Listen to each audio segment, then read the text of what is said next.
दोस्तों, नवंबर 2019 में supreme court ने अयोध्या में राम मंदिर के निर्माण का रास्ता साफ कर दिया था। मंदिर का निर्माण कार्य लगभग पूरा हो ही गया है। अब 22 जनवरी को रामलला मंदिर में विराजेंगे। इन दिनों अयोध्या के साथ पूरे देश में हर्षोल्लास का माहौल है, लेकिन राम मंदिर का मुद्दा इतना आसान नहीं था। यह एक ऐसा मुद्दा है जो 1980 के दशक के दौरान आरएसएस भाजपा के एजेंडे में शीर्ष पर था। कई दशक के बाद अयोध्या राम मंदिर का सपना साकार होने जा रहा है। अब अयोध्या गुलजार होने जा रहा है।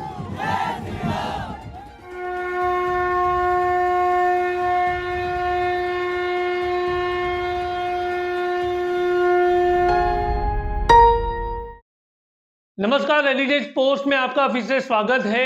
आज जानिए राम मंदिर आंदोलन के उन बड़े नामों के बारे में जिनके कड़े संघर्ष से ये मुकाम हासिल हुआ है। राष्ट्रीय स्वयंसेवक संघ, विश्व हिंदू परिषद, भारतीय जनता पार्टी, बजरंग दल और संबंधित संगठनों ने राम जन्मभूमि आंदोलन को एक शक्तिशाली सामाजिक राजनीतिक अभियान बनाने के लिए अपनी संगठनात्मक ताकत लगा दी। इस आंदोलन के कई ऐसे नायक रहे। आइए आज इन्हीं नायकों के बारे में जानते हैं। इस लिस्ट में सबसे पहला नाम है लाल कृष्ण आडवाणी का। अयोध्या राम जन्मभूमि अभियान ने बीजेपी के दिग्गज नेता लाल कृष्ण आडवाणी को हिंदुत्व का असली पोस्टर बॉय बना दिया। उन्होंने 1990 में गुजरात के सोमनाथ मंदिर से अयोध्या में राम जन्मभूमि मंदिर स्थल तक एक राष्ट्रीय व्यापी रोड शो शुरू किया था, लेकिन उनके अयोध्या पहुंचने से पहले ही बिहार के तत्कालीन मुख्यमंत्री लालू प्रसाद यादव ने राज्य के समस्तीपुर जिले में उनकी गिरफ्तारी का आदेश दे दिया। इन घटना के 2 साल बाद अयोध्या में आडवाणी और वीएचपी नेता की भारी भीड़ जुटी थी। इस दौरान कार सेवकों ने विवादित मुगल काल की बाबरी मस्जिद को गिरा दिया था। इसके बाद नाम आता है प्रमोद महाजन का, जो भाजपा के लिए एक चतुर योजनाकार थे। उन्हें वाजपेयी आडवाणी की भाजपा में एक उत्कृष्ट राजनीतिक रणनीतिकार माना जाता था। उनके सुझाव पर ही आडवाणी ने सोमनाथ से अयोध्या तक पदयात्रा करने के अपने विचार को बदला था। 1990 में भाजपा महासचिव प्रमोद महाजन ने आडवाणी को रथ यात्रा करने की सलाह दी। उन्होंने भाजपा विचारक दीनदयाल उपाध्याय और महात्मा गांधी जी की जयंती पर 2 अक्टूबर को यात्रा शुरू करने का भी सुझाव दिया। आडवाणी ने अपनी 10,000 किलोमीटर लंबी यात्रा के लिए 25 सितंबर का दिन चुना।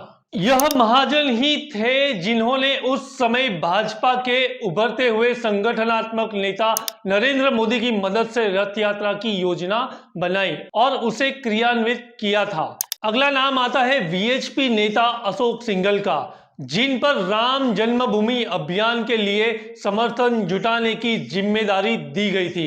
कहा जाता है कि उन्होंने अपना धन बल सब लगा दिया था। कहा यह भी जाता है कि वो राम मंदिर आंदोलन के मुख्य वास्तुकार थे।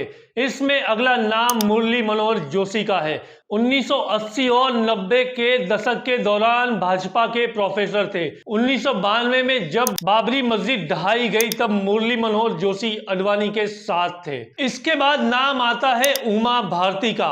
भाजपा नेत्री और नरेंद्र मोदी सरकार के पहले कार्यकाल में मंत्री रही उमा भारती राम मंदिर आंदोलन में सबसे प्रभावशाली महिला नेत्री थी।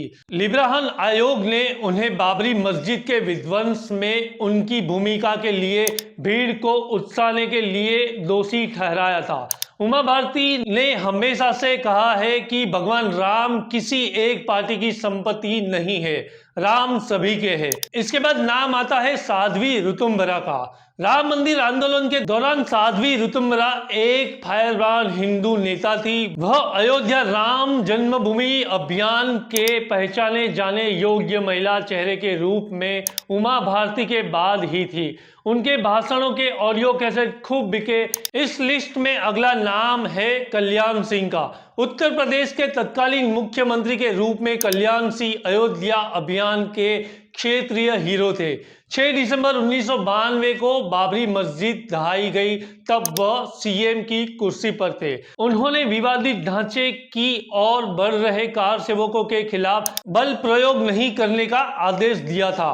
बाद में उन्हें भाजपा के शीर्ष नेतृत्व का समर्थन नहीं मिला और यहां तक कि उन्होंने अपना अलग संगठन बनाने के लिए विद्रोह भी कर दिया, लेकिन वह भाजपा में लौट आए और उन्हें राज्यपाल पद से पुरस्कृत किया गया। उस समय उन्हें उस घटना की जिम्मेदारी लेते हुए सीएम पद से इस्तीफा दे दिया था। उसके बाद नाम आता है विनय कटियार का। विनय कटियार बजरंग दल के तेज तर्रार नेता थे। राम मंदिर अभियान को बढ़ावा देने के लिए 1984 में बजरंग दल अस्तित्व में आया था। कटियार इससे पहले अध्यक्ष थे। 1992 के बाद उनका राजनीतिक कद बढ़ गया। वे भाजपा के महासचिव बने। उन्होंने राज्यसभा और लोकसभा दोनों में सदस्य के रूप में कार्य किया। अब बात प्रवीण तोगड़िया की। तोगड़िया राम मंदिर अभियान के एक और विस्फोटक नेता थे। उन्होंने आक्रामक भाषण के दम पर अपनी हिंदुत्ववादी छवि बनाई। अशोक सिंघल के बाद उन्होंने वीएचपी की कमान संभाली, लेकिन भाजपा में अडवाणी का प्रभाव कम होने के साथ ही तोगड़िया ने खुद को संघ परिवार में किनारे पाया। उस दौरान विष्णु हरि दामलिया का नाम भी खूब चर्चा में था। दामलिया हिंदुत्व राजनीति में गहरी रुचि रखने वाले उद्योगपति थे। बाबरी विध्वंस के आरोप में उनका भी नाम शामिल था। अब बात हिंदू हृदय सम्राट के रूप में विख्यात बाल ठाकरे की करेंगे, जिन्होंने आंदोलन के दौरान इस आंदोलन को पूरा समर्थन दिया था और बाबरी ढांचे के विध्वंस की जिम्मेदारी भी ली थी। दोस्तों, अगर हमारी ये जानकारी आपको पसंद आई है तो हमारे वीडियो को लाइक, शेयर और सब्सक्राइब जरूर करें।